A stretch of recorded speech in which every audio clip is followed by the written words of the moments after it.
अच्छा तो कर देंगे व्हाट्सएप पे। उसका मन हमको एस्टिमेट नहीं मिला है, डिजाइन मिला है। बिना एस्टिमेट के टेंडर कैसे हुआ होगा? नमस्कार। हकीकत में मैं राकेश वर्मा आप सभी का स्वागत करता हूं।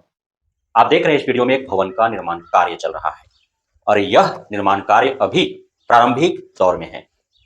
यह निर्माण कार्य औरंगाबाद जिला के देव प्रखंड के पवई पंचायत के बिजहर गांव में चल रहा है और यह किसी व्यक्ति विशेष के रहने का मकान निर्माण नहीं हो रहा है, बल्कि यह नवसृजित प्राथमिक विद्यालय भवन का निर्माण कार्य हो रहा है, जिसमें इस गांव और आस पड़ोस के कक्षा प्रथम से 5वीं तक में बच्चे पढ़ेंगे।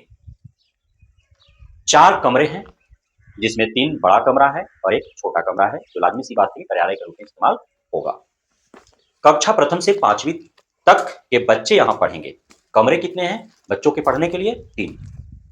और चूंकि प्राथमिक विद्यालय है तो मध्याह्न भोजन भी बच्चों को दिए जाएंगे। लेकिन इस भवन निर्माण में कहीं ऐसा नहीं है कि अलग से कोई रसोई घर का निर्माण हो रहा हो, भंडार गृह का निर्माण हो रहा हो, जहां खाना बनेंगे या फिर खाना बनने की जो सामग्री है वो रखे जाएंगे और बच्चों को मध्याह्न भोजन हेतु वो इस्तेमाल होंगे। हो सकता है इस भवन को निर्माण होने के उपरांत यहाँ पे शौचालय के लिए, रसोई घर के लिए, भंडार गृह के लिए और इस पूरे विद्यालय के चहर दिवाली के लिए अलग से योजना आए, अलग से जो है उसके लिए सरकार विभाग से पैसा मिले और वो फिर भवन निर्माण होने के बाद उसका निर्माण कार्य हो, ऐसा भी हो सकता है। अब मुख्य जो बात है जो हम आपको बताना चाह रहे हैं इस वीडियो के माध्यम से, वह यह है कि जब हम यहाँ पे आए और इस भवन के निर्माण कार्य को हमने अवलोकन किया तो हमने पाया कि जब हमारे दादाजी घर बना रहे थे ईंट का, उस समय जो है इस प्रकार से निर्माण कार्य होते थे, जब पक्के के मकान बनते थे। जैसे आज 21वीं सदी के तीसरे दशक का आधा वर्ष गुजर चुका है और अब जब चारों तरफ जब चाहे वो कोई सरकारी भवन निर्माण हो रहा हो, स्कूल के लिए, अस्पताल के लिए या अन्य कार्यालय के लिए, या फिर कोई खुद का ही मकान क्यों न बना रहा हो, उसका जो बेस आप देख पा रहे होंगे कैसे तैयार होता है। आप भी अपना घर मकान बनाए होंगे या फिर आस पड़ोस में जिनका बन रहा होगा उसे आप देखे होंगे। आस पड़ोस में सरकारी कोई निर्माण कार्य हो रहे होंगे भवन का, तो उसमें भी आपने देखा होगा कि कैसे उसका बेस जो है जमीन के अंदर से निकाले जाते हैं। तो उसमें आप 2 तरह से बेस निकलते हुए देखे होंगे। पहला, ट्रैक्टर के द्वारा बोरवेल की भांति एक खुदाई की जाती है 5 फीट या 10 फीट अंदर और वहां से कंक्रीटेड पिलर निकाला जाता है जो ऊपर तक छत तक जाता है। दूसरा, जिसे आम भाषा में हम लोग हाथी पांव बोलते हैं, और उसे 3x3 या 4x4 का मानव बल के द्वारा खड्डा खुदवाया जाता है और नीचे 4x4 3x3 जितना का खड्डा का जो है एरिया होता है, तो उस पूरे एरिया को रड के द्वारा डबल जाली बित करके और जालीनुमा बना करके उसे 1 फीट मोटाई कंक्रीट से ढाला जाता है और उसके बीच से जब हम पिलर निकालते हैं तो वो छत तक जाते हैं। और नीचे दावा खुदाई की अब जो है दौर खत्म हो चुका है। नीचे ईंट जो है जमीन के अंदर गाड़ने का जो दौर है वो खत्म हो चुका है। हमें जितना ऊंचाई भरावट करना होता है उतना ऊंचाई हम भरावट कर देते हैं और उस भरावट पर हम ग्रेड बीम बांधते हैं और उसके बाद से हम दीवार खड़ा करते हैं पिलर के साथ। लेकिन यह जो है यह कल्पना से परे है। आप जो अभी देख रहे हैं आमतौर पर भवनों का निर्माण, उस निर्माण कार्य से यह अलग है, अद्वितीय है। पुराने दौर का हमें इस भवन निर्माण कार्य को देखने के बाद याद आ जाता है। यहाँ पे किया गया है कि जेसीबी के द्वारा दावा काट दिए गए हैं, जमीन के अंदर 4 फीट की खुदाई कर दी गई है, जिस प्रकार से यहाँ लगे मजदूरों के द्वारा बताया गया है। क्योंकि गड्ढा कितना फीट अंदर खुदाई हुआ है हम आपको नहीं दिखा सकते हैं, हम थोड़ा देर से यहाँ पहुंचे हैं। अब जिस प्रकार से मजदूरों का दावा है कि 4 फीट अंदर खुदाई की गई है, 4 फीट अंदर खुदाई करने के बाद सर्वप्रथम खड्डे में जो नदी से रेत निकल करके आते हैं भवन निर्माण हेतु, वो रेत डाल दिया गया। रेत डालने के बाद ईंट का सोलिंग लगाया गया, पट्टे ईंट का खड़ा इस प्रकार से नहीं, इस प्रकार से, और उसके बाद जो है बिना रड का इस्तेमाल किए कंक्रीट से ढाल दिया गया। दावा है मजदूरों का, जो मिस्त्री है उनका, कि 6 इंच ढलाई हुआ है। ग्रामीणों का कहना है कि 4 इंच ढलाई हुआ है। अब अंदर हम देख नहीं पाएंगे, दिखा नहीं सकते क्योंकि वो ढक चुका है। उसके बाद सर्वप्रथम जो है नीचे 25 इंची चौड़ाई का दीवार खड़ा किया गया। मुश्किल से 2 राधा या 3 राधा जो है उसको जोड़ा गया है। उसके बाद फिर 25 इंची के बाद 20 इंची मोटाई का दीवार बनाया गया, 2 या 3 राधा वो भी। उसके बाद 25 के बाद 20 इंची, उसके बाद 15 इंची का 2 और 3 राधा, कहीं 2 राधा जोड़ा हुआ है कहीं 3 राधा, वो वीडियो में साफ देख सकते हैं आप, वो किया गया। उसके बाद जो है 10 इंची मोटाई का ग्रेड बीम चारों तरफ बांध दिया गया और इस ग्रेड बीम में जो रड इस्तेमाल किए गए हैं वो 10 mm का इस्तेमाल किया गया है रड को, और उसमें जो है 6 mm रड का रिंग इस्तेमाल किया गया है और उसको पूरी कंक्रीट से ढाल दिए गए हैं। और जो ये जो आप पिलर के लिए जो रड आप खड़ा देख रहे हैं, यह 12 mm का 4-4 रड जो है वो खड़ा किया गया है।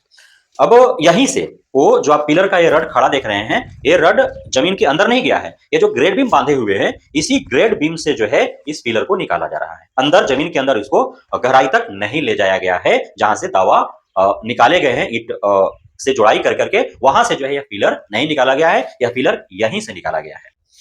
अब उसके बाद जो है ग्रेड बीम के बाद 2 फीट हाइट दीवार जुटेंगे चारों तरफ, वो 10 इंची का दीवार जुटेगा। उसके बाद उसका भरावट कर दिया जाएगा, क्योंकि जो सड़क है, सड़क से 2 फीट हाइट रखना है विद्यालय को, इसलिए 2 फीट और हाइट जो है ईंट जोड़ करके, दीवार जोड़ करके किया जाएगा। मिट्टी भराई किया जाएगा। उसके बाद पुनः जो है 3 इंची उसमें कंक्रीट से जो है सभी दीवारों को ढाले जाएंगे भरावट के उपरांत, और उसके बाद जो है दीवार जुटेगा। दीवार जुटेगा, खिड़की दरवाजे छूटेंगे, और 7 फीट पर जाकर के उसको पुनः एक बार बैंड बांध दिया जाएगा। उसमें भी 10 mm का ही रड इस्तेमाल किया जाएगा। और उसके बाद 3 फीट या 3.5 फीट और हाइट जो है ईंट जुड़ाई होंगे, और उसके बाद छत जो है वो ढलाई का कार्य होगा। अब छत ढलाई का जो कार्य होगा उसमें 8 mm रड इस्तेमाल करना है छत में, और जो बीम दिलाएंगे तो बीम में 16 mm या 20 mm का रड जो है इस्तेमाल होंगे। अब इस प्रकार से जब भवन का निर्माण कार्य आरंभ हुआ, ग्रामीण जो भी इस भवन निर्माण कार्य को देख रहे हैं वे आशंकित हैं, अचंभित हैं। क्यों? क्योंकि वो ये सोच करके, जान करके, देख करके आशंकित, अचंभित हैं कि हम जब अपने घर का निर्माण कर रहे हैं तो हम जमीन के अंदर गहराई में खुदाई करवा करके पिलर निकाल रहे हैं। अब जो दावा में ईंट गाड़ने की जो पूर्व से प्रथा था उसको समाप्त कर दिया गया है। भरावट करने के उपरांत हम ग्रेड बीम बांध करके उसके ऊपर हम दीवार खड़ा कर रहे हैं। छत जो ढलाई कर रहे हैं उसमें 10 mm का रड डाल रहे हैं, ये बोल रहे हैं कि 8 mm का ही डालेंगे। ग्रेड बीम में हम 12 mm का रड इस्तेमाल कर रहे हैं, 10 mm का ही इस्तेमाल कर रहे हैं। पिलर में 12 mm का हम 6 इस्तेमाल करते हैं, 4 इस्तेमाल कर रहे हैं। तो इस प्रकार से जब देखा जा रहा है ग्रामीणों के द्वारा, तो इनको ऐसा प्रतीत हो रहा है कि कहीं ठेकेदार जो है वो गबन कर रहा है। और चूंकि ऐसा आशंका होना लाजमी सी बात है, पूरे बिहार के अन्य विभागों की अपेक्षा शिक्षा विभाग में जिस प्रकार से कमीशन खोरी, घूसखोरी का खेल खेला गया पिछले 1-1.5 वर्षों में, तो अब विश्वास उठ चुका है शिक्षा विभाग से। अब ऐसा प्रतीत हो रहा है कि शिक्षा विभाग के पदाधिकारियों को मोटा कमीशन और घूस खिलाना पड़ रहा होगा ठेकेदारों को, जिस वजह से बचत करने के लिए कम बजट में ही भवन को निर्माण कार्य करने के लिए इस प्रकार से इसमें जो है कटौती की जा रही है, ऐसे किए जा रहे हैं। तो इस पूरे मामले की जानकारी हेतु ग्रामीणों के द्वारा पहले कॉन्ट्रैक्टर से जो है संपर्क साधा गया। चूंकि कॉन्ट्रैक्टर से मुलाकात हो नहीं रहा है ग्रामीणों को, जो सक्रिय ग्रामीण है, कब कॉन्ट्रैक्टर आ रहा है, जा रहा है, किसी को पता नहीं चल पा रहा है। टेलीफोनिक माध्यम से कॉन्ट्रैक्टर से संपर्क साधने का कोशिश किया गया, संपर्क भी हुआ, और टेलीफोनिक माध्यम से ही सारी आशंकाओं को दूर करने का प्रयास किया गया। तो ठेकेदार ने जो जानकारी प्रदान की है टेलीफोनिक कॉल के माध्यम से, वो आप इस कॉल रिकॉर्ड में सुन सकते हैं। तो वही देख रहे हैं कि नीचे उस तरह से ऐसे बस मतलब प्लेन करके ब्रिक्स दिया हुआ है, ब्रिक्स देकर। हाँ, नीचे में आपको तरह समझिए कि मतलब पीएनसी हो गया, दावा कटा गया। मोटा मोटी हम लोग पहले ही ना घर बनाते थे। हाँ, पहले हम लोग कैसे घर में हम लोग के पहले के पूर्वज लोग की दावा काट के बना देना, ओकरे पर जोड़ी चल गया। अब इसमें क्या किया है कि दावा काट के ऊपरे आइए ग्रेड लेवल पर, ग्रेड बीम पर, ग्रेड बीम पर रड बांध दीजिए। ग्रेड बीम पर रड बांध के कॉलम खड़ा कर दीजिए ग्रेड बीम, जबकि इसको होना चाहिए था नीचे से। नीचे से जैसे जो दिया रहा है, नीचे ढलैया मस्त होता है, नीचे ढलाकर वहीं से कॉलम इसमें क्या किया है कि नीचे लोकल सैंड डाल दीजिए, उसके बाद 30 cc कर दीजिए, उसके बाद जैसे कि आप दीवार खड़ा कर दीजिए 30 इंची 25 इंची जो है। इसका जो बैंड का है उसमें क्या mm रड है? बैंड में वही लगता है कि 8-10 8 होगा, 8 में तो 10 होगा। 12 खाली कॉलम में दिया है, पूछ लीजिएगा। 12 के खाली आपको मिलेगा कि कॉलम में 12 का रड मिलेगा मोटा मोटी। अब आप सब जगह 8 है, 10 है, रड बहुत ज्यादा इसमें देवे नहीं किया है। हम बता दे रहे हैं आपको, एकदम समझ लीजिएगा। 8-10 का इसमें रड है, कॉलम में जो है कि आपका 12 का है, और छत में जो है कि आपका 8 mm का रड है। 8 mm छत का ना? हाँ, 5.5 इंची पर बांधना है सही, 5-5.5 पर, यही बताते हैं। मैंने इसमें छड़ में एकदम अथी कहते हैं का इस बजट में किया, मतलब हाँ आप समझ लीजिए। आप तो जैसे हम तो भाई मान लो खुद ठेकेदार को गलत ना बोलेंगे, मैंने एक जगह ढालना है ना। इसमें अति के बात का है, ये तो मतलब देखने के चीज कोई भी देख सकता है, उसको पढ़ना मिलेगा तो उसमें 5 इंची 5.5 इंची पर बांधेला है, याव का कहे बताइए नहीं, काट ठेकेदार करेगा। 4.5 इंची पर देता तो मान लो में जो स्पष्ट जो है, और जो कमीशन समारोह करेगा, कमीशन चाहे करिए। ये स्थिति है इस बिल्डिंग का। 8 mm के छड़ है, दिन में आपको 20 mm का जो मध्य विद्यालय में हम ढाल रहे हैं उसको बता दे रहे हैं। मध्य विद्यालय में मैंने यही रूम है, ACR है वो, उसमें क्या दिया है कि आपको 20 mm का बीम में दिया है 3 को नीचे और 2 ठो बीच में दे दिया है, ऊपर दे दिया है 12, 3 2 5 7 या 8 रड दिया है, जिसमें 20 को 5 के दिया है और 3 को दिया है 16 18 का 16 और छत में जितना है सब 8 mm दिया है।